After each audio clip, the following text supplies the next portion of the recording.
Bismillahirrahmanirrahim. Assalamualaikum warahmatullahi wabarakatuh. Alhamdulillahirabbil alamin wa bihi nasta'inu ala umuri dunya waddin. Wassalatu wassalamu ala asyrofil anbiya'i wal mursalin wa ala alihi wa ashabihi ajmain. Amma ba'du. Mohon izin kepada para kiai, alim ulama, tokoh masyarakat, para ustadz, bapak, ibu, saudara-saudariku yang dirahmati Allah Subhanahu wa taala. Kali ini kita akan membahas mengenai kurban. Masih mengenai ibadah kurban. Kita ambil hadisnya itu adalah dari kitab Bulughul Maram.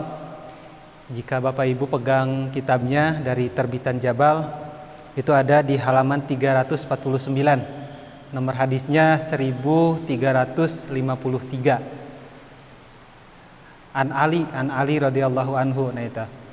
Bahwa kata Ali bin Abi Thalib radhiyallahu anhu wa karamallahu wajhah, beliau berkata, kata Ali, amaroni Nabi sallallahu alaihi wasallam, saya diperintahkan oleh Nabi sallallahu alaihi wasallam an akuma.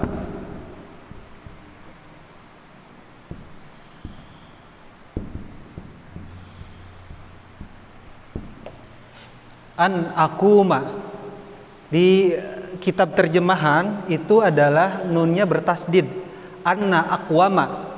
Tapi yang betul adalah an akuma. Di kitab aslinya adalah an akuma. Ala budnihi. Ala budnihi.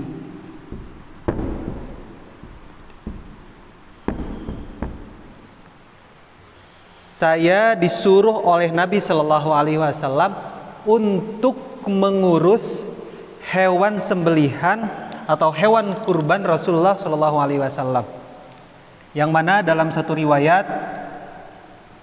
Rasulullah Shallallahu Alaihi Wasallam berkurban dengan 100 ekor unta,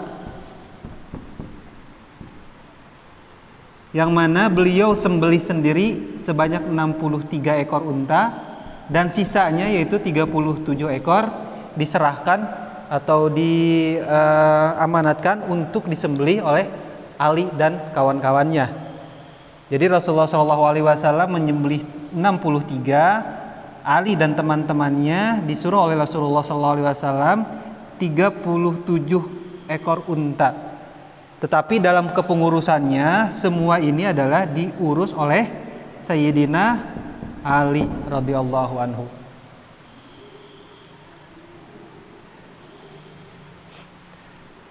Budnun itu adalah jenis hewan kurban unta atau sapi.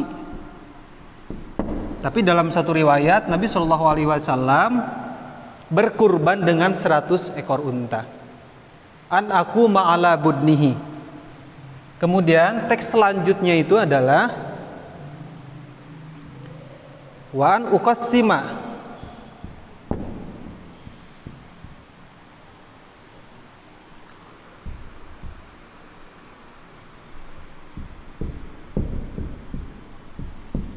Wa an uqassima, dan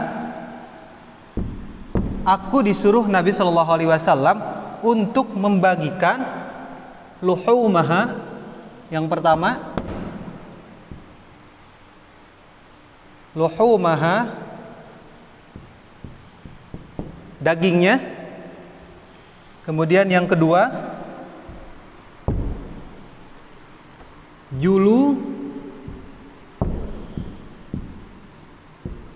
juludaha, kulitnya.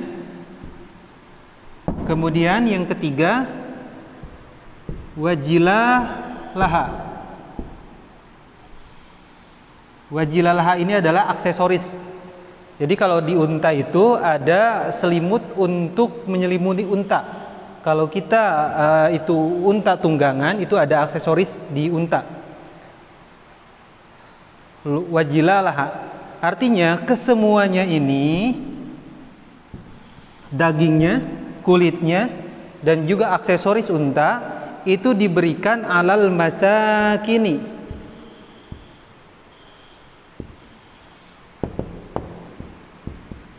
diberikan kepada orang yang miskin. Dan teks selanjutnya bisa dilihat dalam kitab wala u'tiya fi jizaratiha syai'an minha, dan kami tidak diperkenankan untuk memberikan upah kepada orang yang mengurus daging kurban ini, yang mengurus hewan kurban ini. Artinya upah itu tidak diberikan dari hewan kurban, baik yang diupahi itu berupa daging ataupun kulit ataupun aksesoris. Tapi sepertinya kalau untuk sekarang tidak ada aksesoris kalau untuk sapi atau kambing. Tapi di sini dipertegas bahwa tidak boleh mengeluarkan upah dari hewan kurban itu sendiri. Dan kalau kita lihat, ini adalah muttafaqun alaih, hadisnya itu riwayat Bukhari, nomor hadisnya 1707 atau 1716, dan dalam Muslim ini hadisnya adalah 1317, dan dalam riwayat Muslim ada tambahan nahnu, terakhirnya nahnu nu'ti min indina.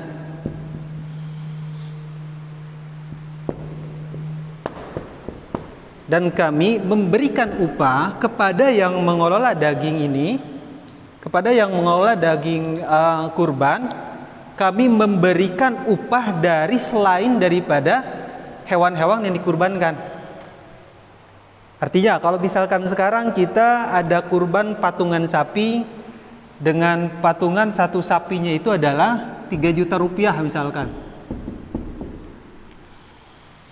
Jadi 3 juta untuk tok beli sapi, tetapi ada biaya-biaya di sini karena akad dalam kepanitiaan ini adalah, ini dalil kepanitiaan, akadnya itu adalah wakalah.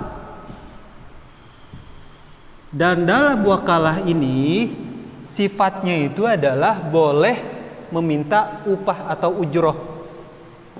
Jadi wakalah bil ujroh. Nah, ujrohnya ini adalah kelebihan dari uang patungan untuk membeli sapi itu.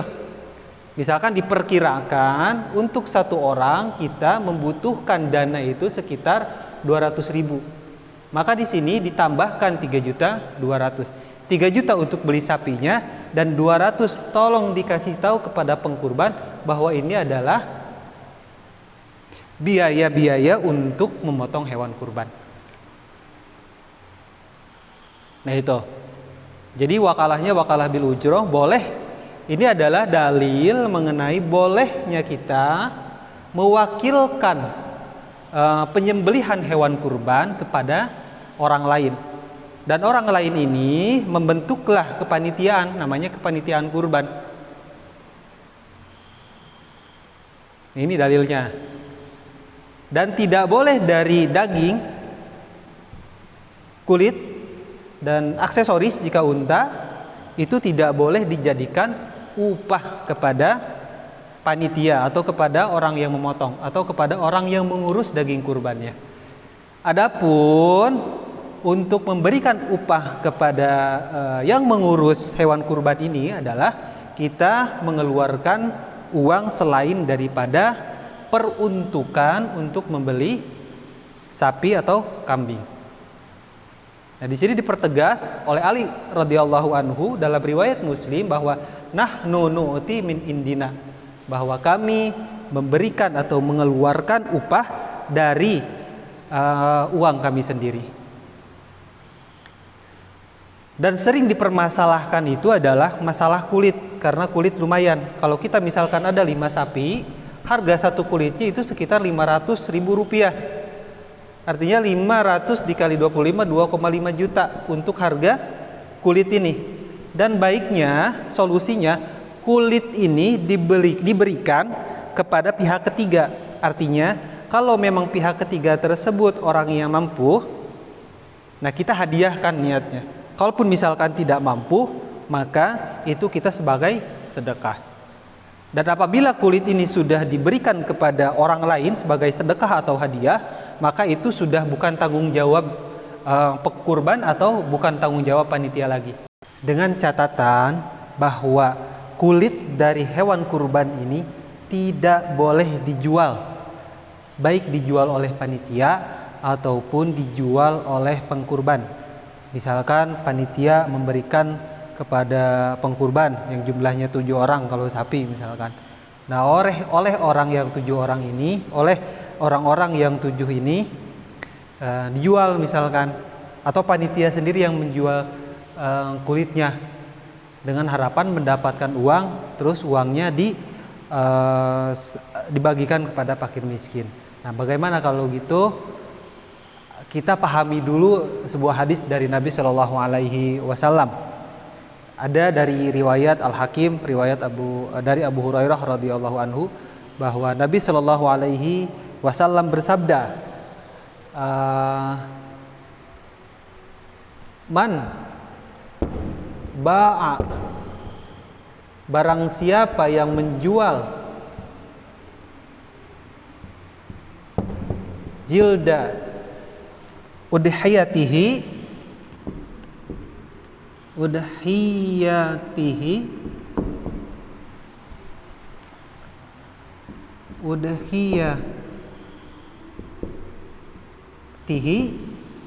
pala udhiyatalah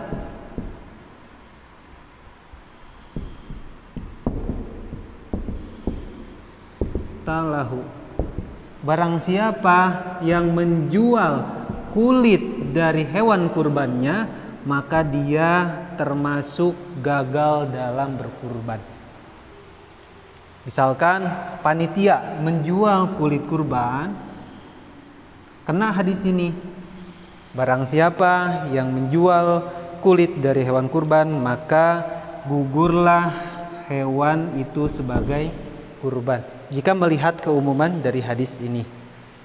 Atau salah seorang dari pengkurban, misalkan sapi 7 orang, kemudian kulitnya diberikan oleh panitia kepada salah satu orang, dan dia menjual kulit ini, entah itu nanti uangnya akan diberikan kepada fakir miskin atau dipakai oleh dirinya sendiri, maka si orang tersebut yang menjual ini tidak sah kurbannya, yang 6 orang sah. Nah, seperti itu. Ini keumuman dari hadis ini.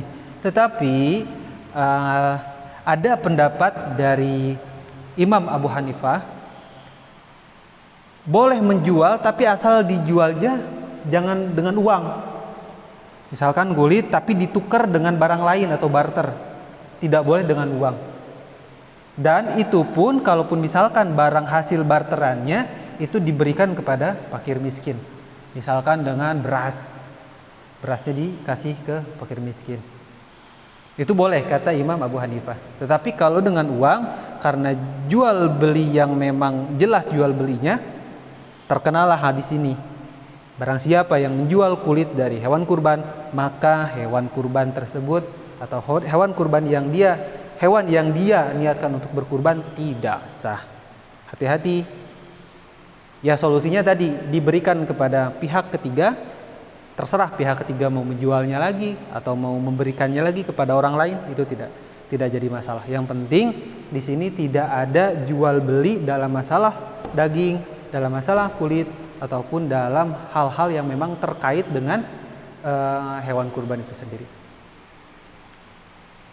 Baik, Bapak Ibu yang dirahmati Allah Subhanahu wa taala, itu saja yang bisa saya sampaikan pada kesempatan kali ini. Mohon maaf jika tulisannya kurang jelas atau pembicaraan saya kurang enak didengar. Saya lagi latihan, mudah-mudahan berkenan untuk memberikan komentar pada apa yang kami sampaikan pada kesempatan kali ini. Terima kasih, mohon maaf apabila ada kekurangan. Usikum wa nafsi bitaqwallah. Wallahu a'lam bishawab. Assalamualaikum warahmatullahi wabarakatuh.